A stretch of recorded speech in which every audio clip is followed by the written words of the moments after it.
Put it down whilst they're filming me, please. Oh, what a night! My God, last night, crazy! It's called Mental Miles, and well, me and the crew, we go mental. So last night, we're going to take you through what happened, bit by bit. But first, we're here with Roop. This is what I call a fine specimen of a man. Look at this. So Roop's now having one of his, we call it an unscheduled pit stop in Formula One, where he's riding his car. We had to do some pit strategy. He had to come in really early. So what we've got going on here is we've got Tony Kiss, the mental mind coach, that actually is also a bit of a, what would you call yourself, Tony? Masseuse. So masseuse, it's like the Tour de France, it's masseuse. And along with the masseuse, we have Ola, or Hola. Whichever. And actually she's neither Spanish or French. Tell us about yourself, Ola. I'm a physio. Let's go with physio. Very boring. He's at the physio. So what we've got here is it's a bit of a competition. We've got physio versus masseuse. Who do you think will win this battle? This is almost...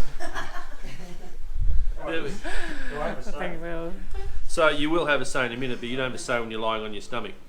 So what people will learn about ultra endurance athletes, they're actually pretty weak human beings. They've got to be put together by masseuses, by physios, by mechanics, by just every person. So really, he's about 20% cyclist, 80% team right now. What you can see is Ola's actually strapped his arm up. Shoulder. Just saying. So the masseuse and the masseuse and the physio have actually strapped up his shoulder, which is attached to his arm. Anyway, now there's a specific reason why it's in this pattern, right? It's not just anyone can do this, right? The reason we've done this is it actually allows him to believe that everything is okay. It's tape. It can't do anything, right? Really, he just thinks it's okay. It's called placebo tape by Elastoplast, and that works. Then, so let's have a little bit of an anatomy lesson, right? So these are his legs. They're attached to his bum. They're attached to his back, and then you have this. Now, this here is where everything actually happens. It's the cortex at the back. His emotions are right here. If I push this, he'll cry. If I push this, he screams. And if I push that, he just talks. That's how the brain of an ultracyclist works. So anyway, we'll let them work on route. We did have some problems last night. His smart trainer actually turned into a stupid trainer. And at 3 a.m, it said, hey, guess what? I need a firmware update. Well, you can't update firmware at 3 a.m. when your crew are all over the place. So we had to put him on a different bike, a different trainer, and we'll take you in here and show you what's been going on. So this is the epicenter of destruction right now, and this gentleman, who you've seen previously as Rupert's body double, Kent Williams from On Tour, as it says, On Tour, he's been actually solving the problem. So about 3 a.m, you have to get up, try and sort out the firmware, try to sort out the bike. We've got 2 different, basically, gear settings, correct?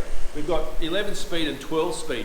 And what a lot of the current trainers will or won't do, we can't mix and match the bike. So his Trek Madone is a 12 speed.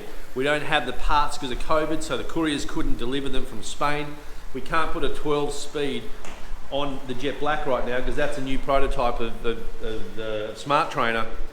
So we've got to have an 11 speed on that. So what we've had to do is get Rupert's old bike, put it on the new trainer because his new bike can't go on the new trainer because Roop's old, if that makes any sense. So we've got old Roop, new bike, old bike, new trainer. Makes a lot of sense. So what we've got is we've got him having a massage. So when you're doing these kind of ultra events, even with VRAAM, you just can't waste any time. There's 4 essentials. You either sleep, you eat, you have a rub down, or you go to the toilet. So at any given point in time, if there's a mechanical or something happens, it's really important that the crew chooses one of those 4 things to do immediately. So where we're at with Rube right now is he normally gets 4 hours sleep a day. He's at about 3.5, so he's got a half hour in the bank. He gets about 2 rub downs. He'll go to the toilet about 6 to 8 times, depending on the level of caffeine and effort he's putting in. So at the moment, it becomes a bit of a matrix of what we need to do to keep him moving on the bike. So what we've decided is we'll get him pretty much an oil and grease change on the table while Kent's working the solution here. How's it going, Kent? I mean, we're at that pointy end. It's ready to go. Ready to go. Ready to go. So Yeah. in Formula One sense, a car comes in and within 2.5 seconds they're out. In ultra cycling sense, it's about 2.5 hours for the same turnaround, yeah? It's a little bit hectic. Yeah. So how would you sort of position this overall? Is this what you'd expect on an event like this? Or because no one's done this in the world before. Well, I think so. I think with this, it's not your basic mechanical. So your issues could be Wi-Fi, Bluetooth, train overheat. It could be 1,000 things, let alone the bike itself. So we've had a number of things go wrong. We're now ready with probably dual solutions for him next time around. So there'll always be a backup plan ready to go, and that's where we need to get to Until the next problem. until the next problem. Then we'll have another backup. So it's about having not just mental miles and a mental toolkit for the rider, but the crew needs to have a bit of a mental sense and a mental toolkit themselves. So when issues come up, not to just talk about it, to act quickly and then deal with it when Rupe's actually being looked after. So it's about being purposeful at that time. Also, what we've got out here is we've also got other people coming in to visit Rupe. Let's go get the guy in the black with the red around his. No, not him. The other guy at the back with the red stripe around his pants. Yeah. He's an interesting character. We'll have a chat to some people that have come here. No, not him. The guy at the very back. There we go. The very back with red around his legs. Sorry, I didn't realise there was 2 of them. It's really hard. We've got to try and organise this stuff. Meanwhile, Rupe's still having his service. Here we go. We're going to have a bit of a chat. Morning, mate. Hello. We've got to do this thing because we're doing the social distancing thing. Yeah, We're well, live on SBS Cycling Central right now. Ah, brilliant. How are you? Good, mate. How are you? Good. So you're a fine specimen of a cyclist yourself. How would you actually define Rupe's challenge right now?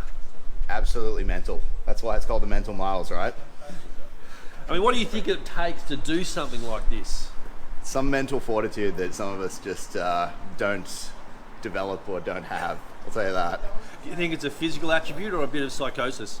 Oh, look, he's just an absolute endurance athlete at the end of the day, but he's got a mental game that a lot of us, wish we could aspire to. So, yeah, he's going to go all right. Right, so we're going to talk some technical stuff because when you're looking at days like this, like 20 hours a day, what sort of wattage would you think you need to kind of average to be in a sensible range?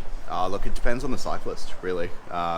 If you're somebody who is quite strong like Rupert, you're probably looking at 100, 150 average throughout the day, because obviously you don't want to go too hard too soon, blow yourself up, and then you're trying to chase your tail the rest of the time. Especially with something like a 12-day, 20 hours a day sort of event, you don't have enough time to recover. From a physiological perspective, obviously we had some issue last night, so the smart trainer at 3 AM decided it wanted a new firmware update, so it carked itself. What we then did is had to put him on a different bike, different setup. He had to actually wear different shoes that weren't his till we got his other bike out there. From a cycling perspective, what sort of strain and stress does that put on your body? It's, if you ever think about if you're a cyclist, you go for your first run for, first time in a few months, it's that sort of thing. It's a little bit of a different motion that you're not used to, even if it's a millimetre off of what you used to be. If you're doing that for hours and hours, you'll definitely feel it by the end of it.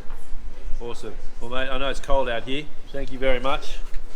There we go, the man in black. We call him Batman. He's fun. Oh, look what we got here. We've got the man behind it.